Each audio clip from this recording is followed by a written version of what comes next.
Good morning. Welcome to the First Unitarian Church of Cincinnati. My name is Reverend Connie Simon. Here in our urban community, we welcome all with love, support spiritual growth, serve our wider community, and work for justice, equity, and inclusion. We're glad you're here this morning. If you'd like more information about the community or its work, please email us at member-care@firstuu.com. We begin this morning, as we do every service, by lighting our chalice, the symbol of our faith. And we do so today with these words by Maureen Cullen. Welcome, you who are in need of healing. You are confused or have been betrayed. Welcome with your problems and your pain. Welcome to your joys and wanderings. Welcome to hope, your longing for reassurance. Instead of answers, here may you find clarity for your questions. Instead of promises, may you find community for your struggle. People with hands and hearts to join you, meeting the challenges and changes of the day.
"4 years ago, I stood upon our sanctuary stage, pregnant with Sierra, and I told you my oldest, you see, were some of the worst days of my life. Lily was born 4 weeks early, and only given a 60%. I spent many days as if I was in a haze.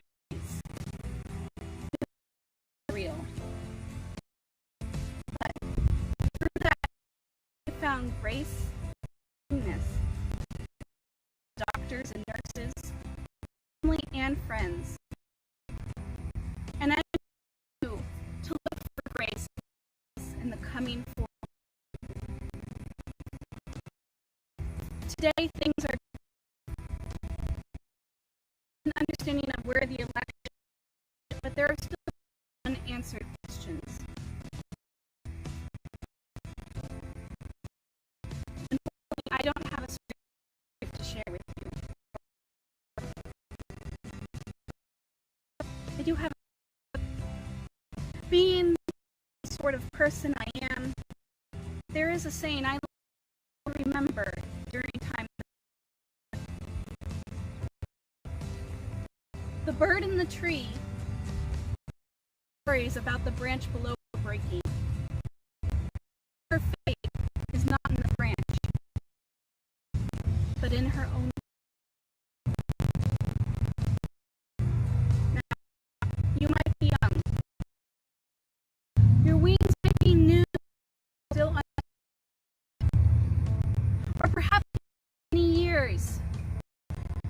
And so your are worn. Or perhaps you're enclosed by walls of circumstance. These things may be true. Nevertheless, you do have wings.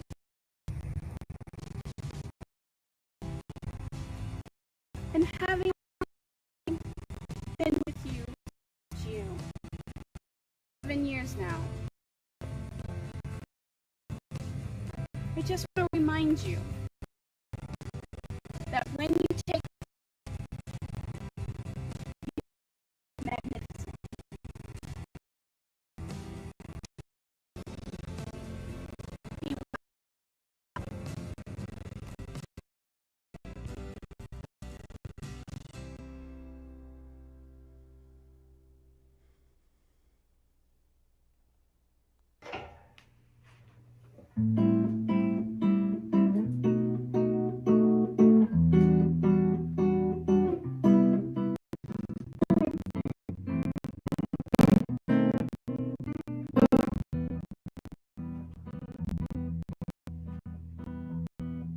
we'd wake the dead with voices in our head.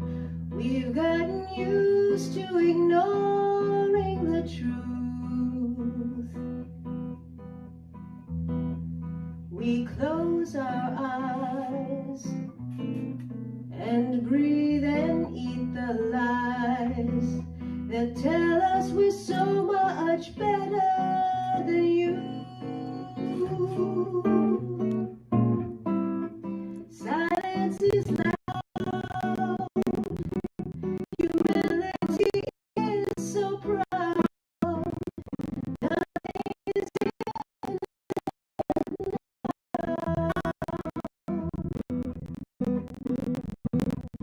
all the king's men were served scrambled eggs again. When whitewashed walls come on crashing down, we'll blink and nod and say how odd, and wonder why old friends don't come around. Silence is loud, humility is so proud. Nothing is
we're not able to get together physically.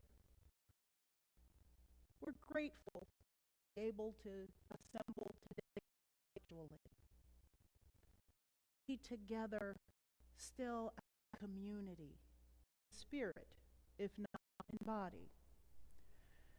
And at this time, we honor the joys and sorrows that we've held on since we were last together.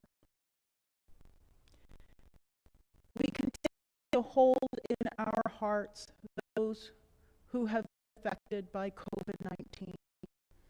That's pretty much all of us. Too many have died. Too many have been infected and are ill. Too many have felt the economic impact of a global pandemic. We hold all those who are suffering in our heart. Hold the medical workers, nurses, emergency responders, essential workers, all who are working the path of this deadly disease. Improve our health, restore our economy and our communities. We hold those who are the victims of hurricanes and wildfires and that continue to ravage our land. I'm thinking especially today of those in Tampa and southern Florida who are in the path of tropical storm Eta. It's impossible that we could be far through the Greek alphabet that had that many storms, and they keep coming. We hold all of them in our hearts. As always, we hold those who are suffering from illness and despair and anxiety, homelessness and poverty, violence and oppression. We know that's a never-ending struggle, much as we wish it were otherwise.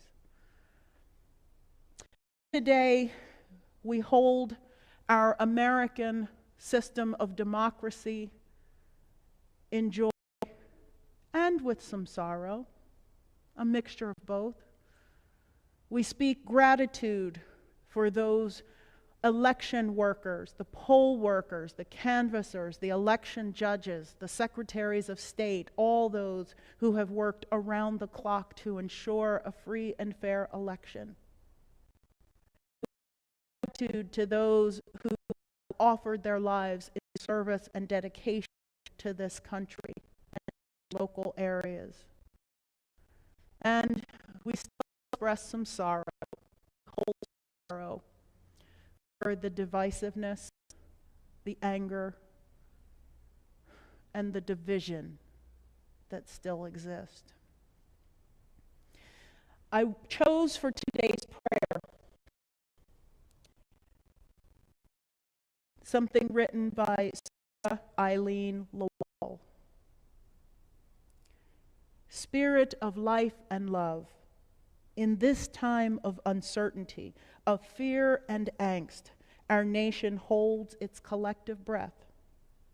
In this time, when rhetoric blusters about and words are used as weapons, our nation clenches its fists, tightens its shoulders, eyes squeeze shut. Some are preparing for a fight.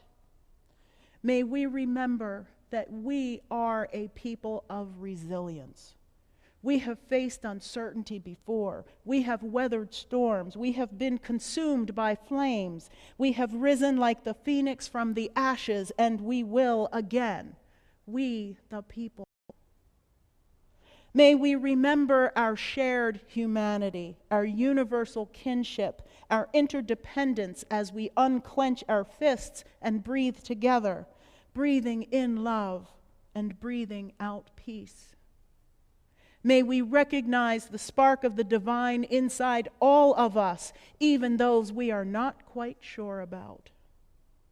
In this time of uncertainty, we remember the good will go on as we work to move forward together, we the people, seeking that which unites us, with our arms reaching out wide for liberty, for life, and the pursuit of happiness. May love prevail. In the name of all that is holy, we pray. Amen. For those we have named, for those whose names we do not know, and those whose names are carefully guarded in our hearts, drop a stone in water and ask that the healing properties of this water that has been blessed by this congregation soothe our sorrows and amplify our joys.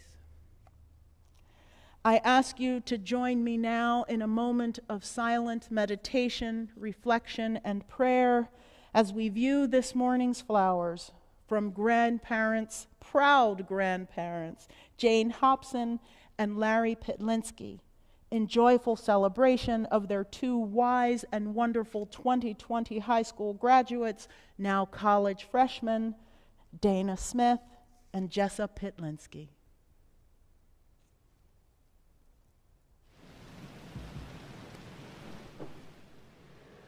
We are sending you light to heal you, to hold you.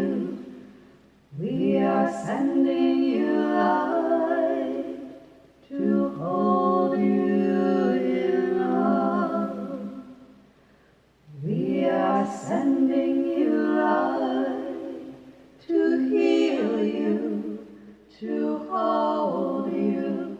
We are sending you light to hold you in love. We are sending you light to heal you, to hold you. We are sending you light to hold you in love. We are sending you light to heal you, to hold you. We are sending you light to hold you in love. We are sending you light to heal you, to hold you. We are sending you light to hold you in love.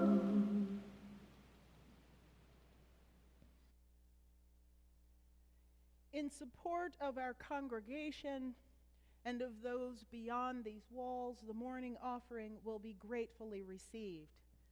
Giving to First Church is easy. You can text the word GIVE to 513-717-7373. If you have access to our Breeze system, which is our member database, you can click Give Now at the top of the page. Or you can contribute online at www.firstuu.com. And you can always mail a check to 536 Linton Street, Cincinnati, Ohio, 45219. If this is your first time visiting, please feel free to let the virtual plate pass you by. We are grateful for your presence.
continuing our congregational study of Widening the Circle of Concern, which is the report of the Unitarian Universalist Association of Change.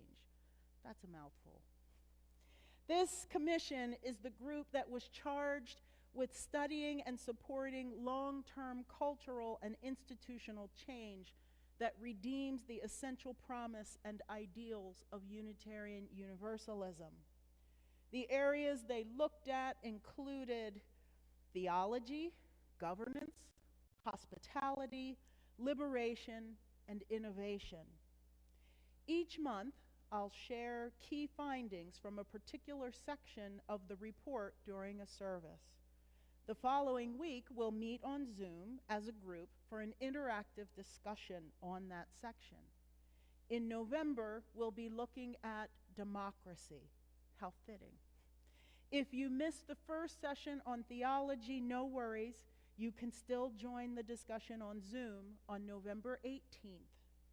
If you need a copy of the report or would like the Zoom information on how to join, please send an email to member-care@firstuu.com and we'll make sure that you get the information you need. That discussion is open both to members and visitors, so everyone can participate in those talks. So, what did the commission find when it looked at governance? First, commission said when we talk about governance, we are talking about power. And when we talk about power combined with prejudice and the centering of the dominant group and their ways of doing, we are talking about oppression. This isn't an assertion that all within the Unitarian Universalist Association are prejudiced, but it's merely an acknowledgement of the truth that we all do carry prejudices and biases. That's inherent in human nature. And that our Unitarian Universalist faith has centered the dominant culture of white European America since its founding. So, when we talk about power combined with prejudice and the centering of the dominant group and their ways of doing, we are talking about oppression. Second, they noted the complexity of the Unitarian Universalist Association governance system with its many layers and structures. And many of these structures are informal. Either we don't follow them because we all trust one another, or we think we don't need to write them down and make them formal because that's the way we've always done things.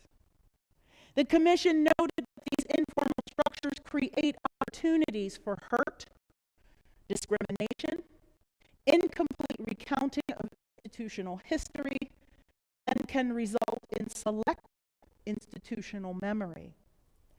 They also hinder our ability to be agile and flexible and makes us less attractive to new generations. Even though the commission was speaking about the UUA large scale, I think we can see how some of these findings, these discussions of informal structures, could be applicable at the local congregational level. What are some of the ways that we've, in this congregation, had an incomplete recounting of our history? What are some of the ways that we demonstrate selective institutional memory? And how have those ways that we are structured, that we are stuck in our ways or stayed in our ways, how does that hinder our ability to attract new generations of members and visitors to our faith, to our congregation, to this space? The commission found that without an innovative governance system, we struggle to implement a faith-based approach to our anti-oppression work. This amplifies the tension and creates the perception that we're having the same conversations over and over again, and limits our ability to make progress or get things done. I've heard from many people, why are we talking about the same things over and over again? Why can't we just get them done? Perhaps because we struggle to implement that faith-based approach to our anti-oppression work. It's not something that we can just read a book, make a check on a list, attend a workshop, and say, okay, that's done. We have to live this faith, live this approach to our work. The Commission found that there is a misunderstanding about congregational polity and what it really means. Polity is just a fancy way of saying how we run our congregations.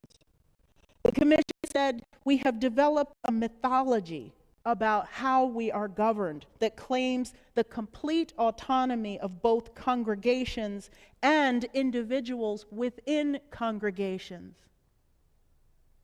Many who take this view, who believe this myth, cite the Cambridge Platform as the basis for their beliefs.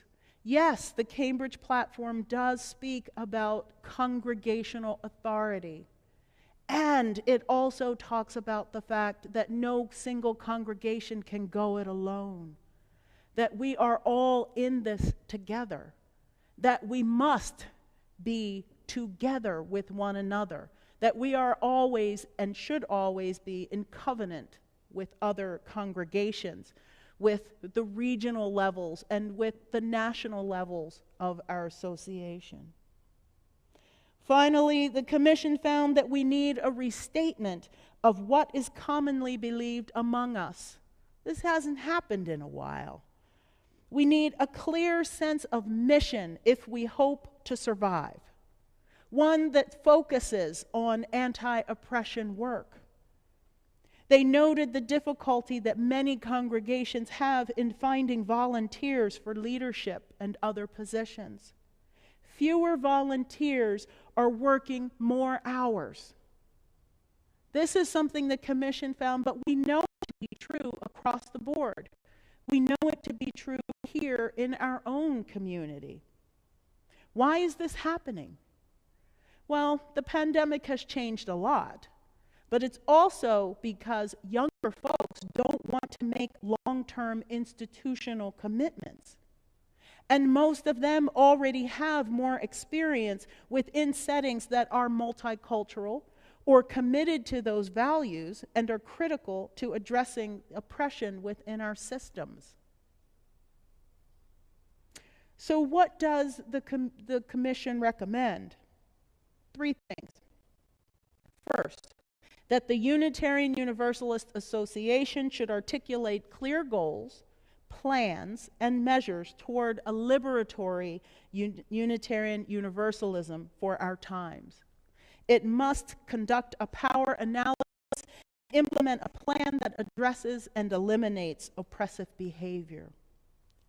Second, governance within the Unitarian Universalist Association should be streamlined to eliminate outdated and duplicative structures and to remove bias toward the more privileged. This would include doing a regular review of the system and identifying changes that would promote a more agile and flexible structure, aligning with other UU groups, creating covenantal agreements with affiliated groups, creating opportunities for youth and young adult leadership, and making sure that anti-oppression is at the core of all our systems. Third, address misconceptions of congregational polity that are used to empower individual ministers and lay leaders to maintain a stagnant and exclusive status quo. This would include auditing leadership experiences to be sure they include anti-oppression work, incorporating the principles of covenant in our work, and promoting an accurate understanding of what polity really is. The Commission wrote this section with the larger UU movement in mind, the governance of the Unitarian Universalist Association of Congregations. But if you were listening, you probably heard more than a few points that are applicable at the congregational level. So as I mentioned earlier, we'll be discussing this portion of the report in more detail when we gather on Wednesday, November 18th, including the ways it's relevant to each of us as individuals and to our local congregations. Again, email us at member-care@firstuu.com if you'd like a copy of the report or access to our Zoom meeting.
It's been a really long week.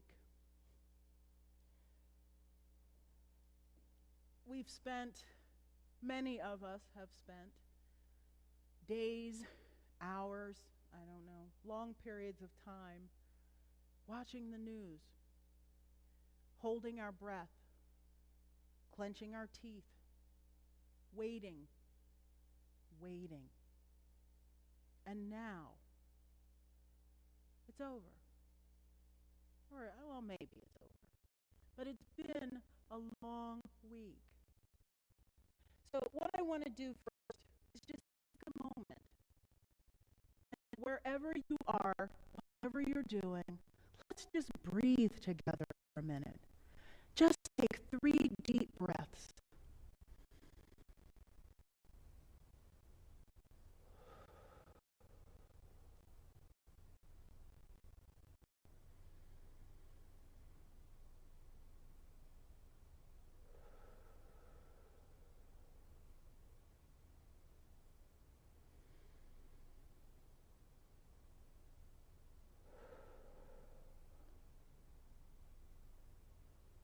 Those deep breaths are for all of us. Many of you know that I am a hardcore tennis fan. I watch pretty much every tournament that I can get access to. I attend when I can. And yesterday morning, I'd had enough of the election. So I decided that I was going to listen to the latest episode of my favorite tennis show, which is the Tennis Podcast. It comes from England with 3 English commentators. I thought, they won't talk about the election. And what was the first thing they talked about? The American election. Catherine Whitaker said, I find myself caring what happens in counties in Arizona, and I don't even know where they are. Can't this just be done? Can't it just be turned blue and it all be over? Well, I was surprised at the partisanship. I was more surprised that this election has become an international issue with so many people holding their breath, so many people waiting and just wanting it to end. So I listened to it. After about 5 minutes of ranting about the election, they did go on and talk about tennis, and I was happy. And I sat at my desk and went to work without the TV, with no radio, just deep. And then this thing happened. And I'll tell you a little bit more of how I found out in a minute, but a thing happened. After 4 days, election day, election week, whatever you want to call it, finally ended, kind of. And votes had been counted to declare former Vice President Joe Biden and Senator Kamala Harris victorious in the state of Nevada and in the Commonwealth of Pennsylvania, thus giving them enough electoral votes to become President-elect and Vice President-elect of the United States. A lot of people were excited. They filled the streets in cities and towns across America. They sang and they danced and they marched in peaceful protest. They drove through the streets, honking their horns and waving flags and cheering. They celebrated. Some were celebrating an end to division and discord that have plagued us for the last 4 years. At least they tell themselves it's only been the last 4 years. Some celebrated in policies, and others an end to disregard of what they perceived as, I don't know, maybe let's put it this way. They celebrated a return to the rule of law, to a return to civility and decorum. Let's say it that way. Washington Post columnist Dana Milbank is just one of many people quoting President Gerald Ford that our long national nightmare is over. Milbank wrote that Donald Trump lost the presidency. Americans have sent packing the man who made the lives of so many a living hell for the past 4 years, with constant chaos, unbridled vitriol, and attacks of democracy.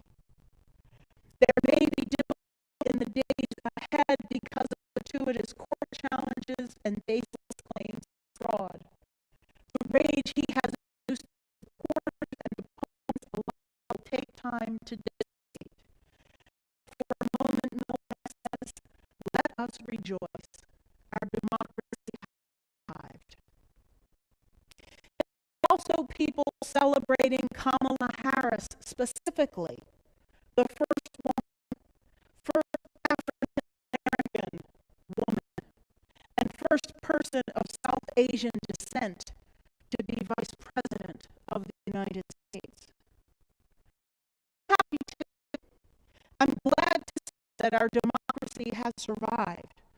Glad to see the power of the people to vote for their elected leaders. I'm glad to see so many different people of different identities and ethnicities and backgrounds coming together to participate in this election. The right to vote is precious. It's a right so many people have fought and died for. As of last night, 75,197,525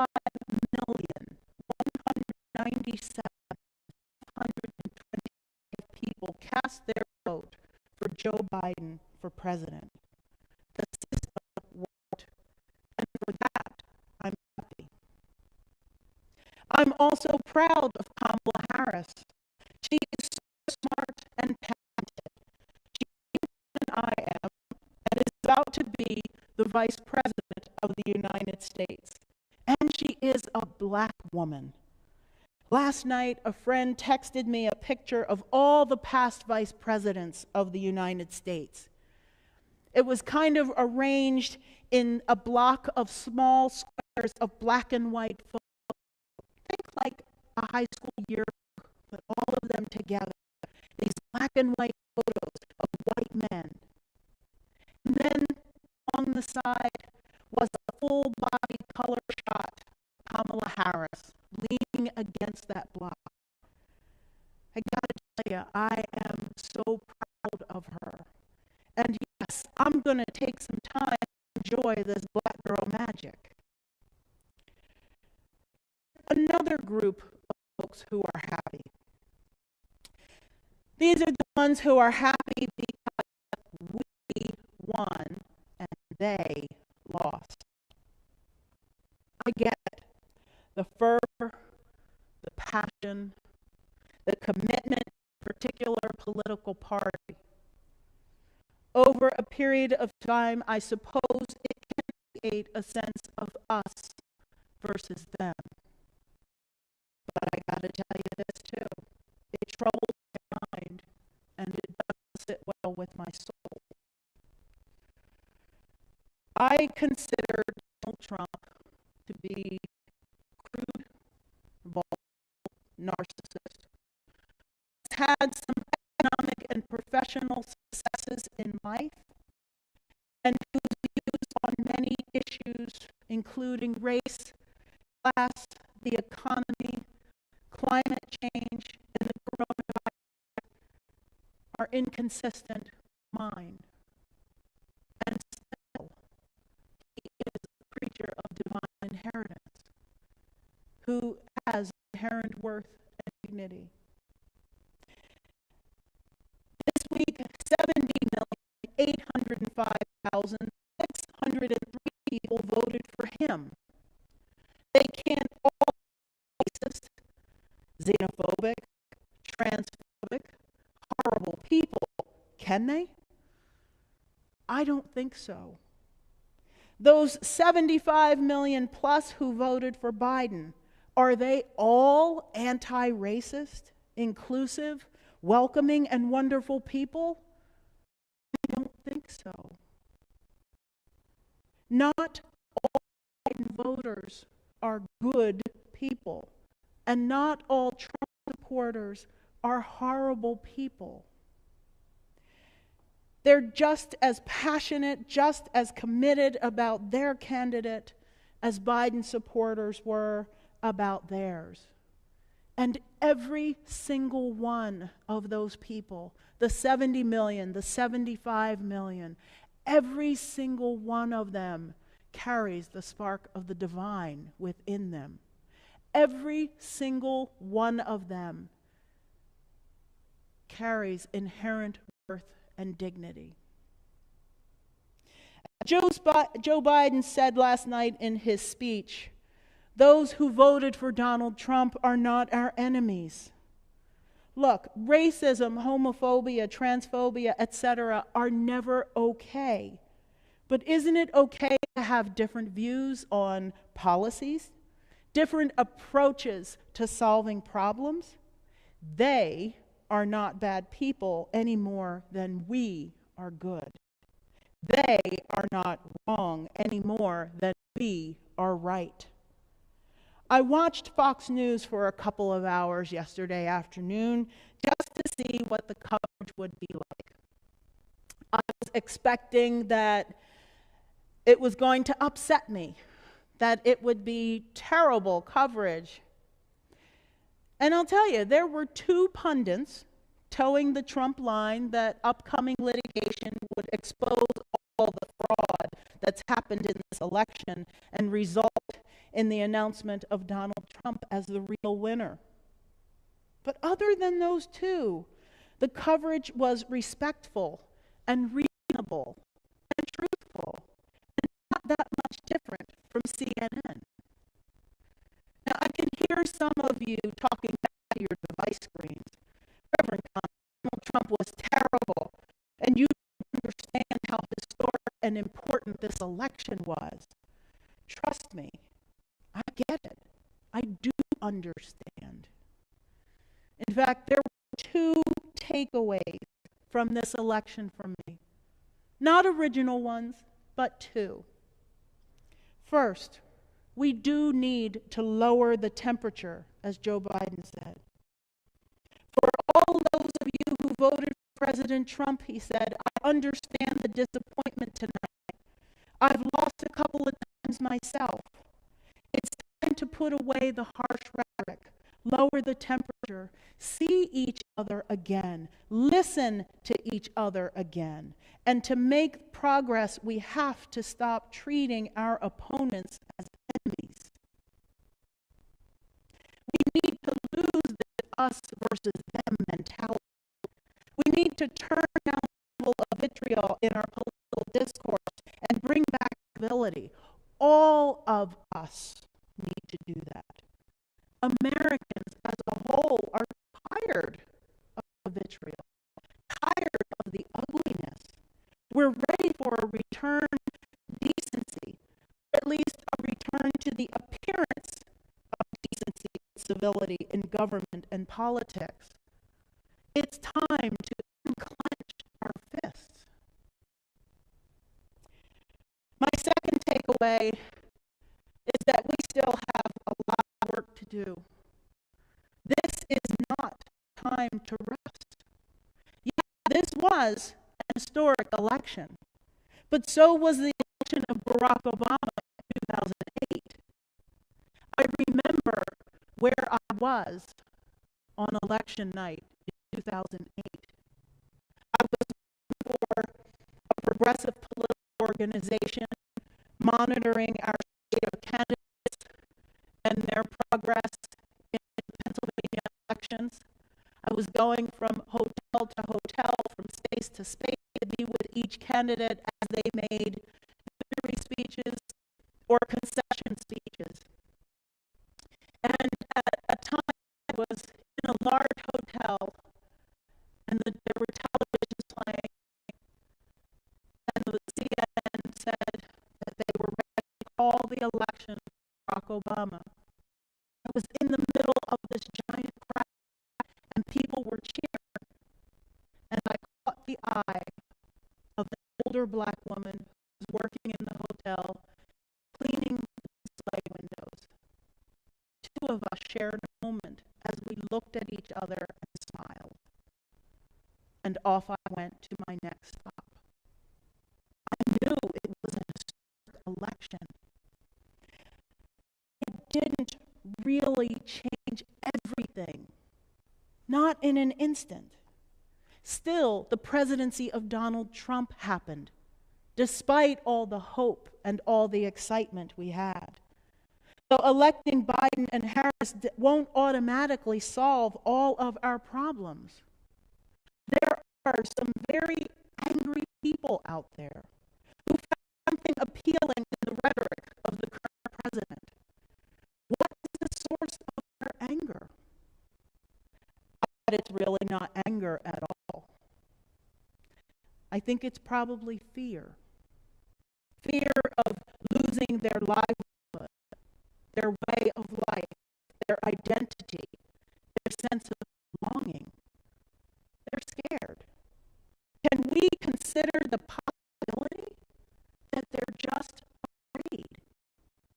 Can we have enough compassion to ask them, what are you afraid of? Not attack them, but just ask, what are you afraid of? And then there are some people who are just disenfranchised. I said I was working yesterday when I found out about the election. My niece put a text in our family thread that Biden had declared the winner. My youngest nephew responded, "What did we win?" There are lots of folks who share his belief that it really doesn't matter who the president is, that racism and oppression and maybe even corruption are so deep in the American groundwater, in our political systems, it just doesn't make a difference who's holding the title of president.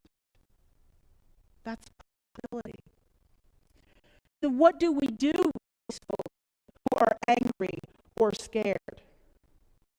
These folks who put up a new Trump sign for every Biden sign that you put out. What do we do with those who were disinterested, didn't even vote? Or with those who just feel completely disenfranchised by the system? We can't just throw them away. We can't just ignore them or write them off. They're our family, our neighbors, our co-workers, and our friends. This is not the time to gloat over our victory. This is not the time to be vindictive or antagonistic toward those we perceive as political opponents. This is not the time to perpetuate attitudes of us versus them. After ignoring for so long, America has hit the wall with the coronavirus. We need a plan, and we need a plan like yesterday. We need to work on climate justice because there's no planet to even worry about. We need to address the deeper systemic issues like racism and classism and oppression that we've been working on forever, having the same conversation over and over again and not making the progress we seek. It's time to heal. It's time for dialogue and reaching out to those who are disenfranchised and those with whom we disagree. It's time to come together to solve our problems, to work together, to be agile and flexible and innovative and find creative solutions to these issues that have plagued us for years. Critical that I am, I say maybe it's time to shed the defining labels of red and blue, Republican and Democrat altogether. It's time to focus on our mission, on our purpose in being, our purpose for being, not on who has the power, not on any one individual, not in asking asking, what's in it for me? It's time to focus on who we want to be as Americans and as global citizens. To paraphrase Sarah Eileen Lawal's prayer, it's time to remember our shared humanity, our universal kinship, our interdependence. It's time to unclench our fists and breathe together. It's time to recognize the spark of the divine inside all of us, even when we're not quite sure about. We can do this if we want to. We just have to want to. We've seen democracy in action. Can you imagine how much more we could accomplish if we infused democracy with inclusion and love and compassion for all? If we embraced liberatory theology and recognized, or if we really internalized the fact that none of us are free until all of us are free. If we work together for our common good, it's time for we the people to seek that thing which unites us.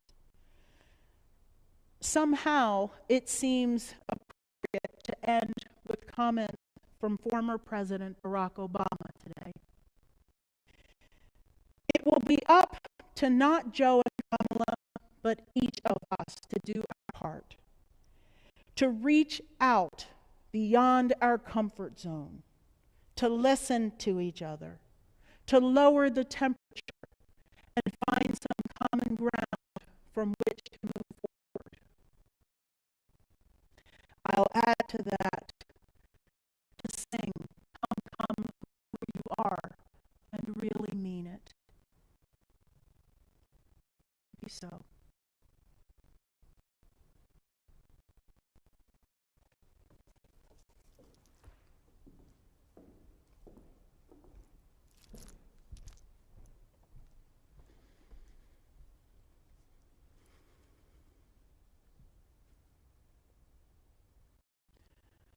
We extend our chalice, words that are printed on. Together we say, we extinguish this flame, but not the light of truth, the warmth of community, the fire of commitment. These we carry in our hearts until we are together again.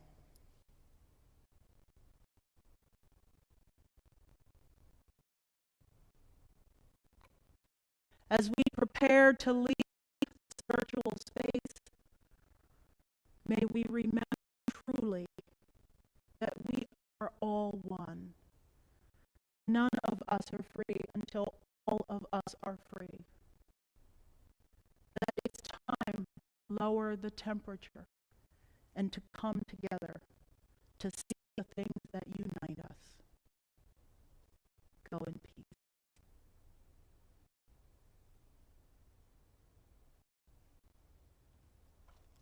Before we depart, I have a few brief announcements of church activities, which offer opportunities for each of us to live our faith.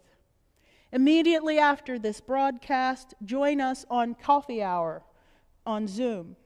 This is your space to make new friends, meet old ones, and reconnect.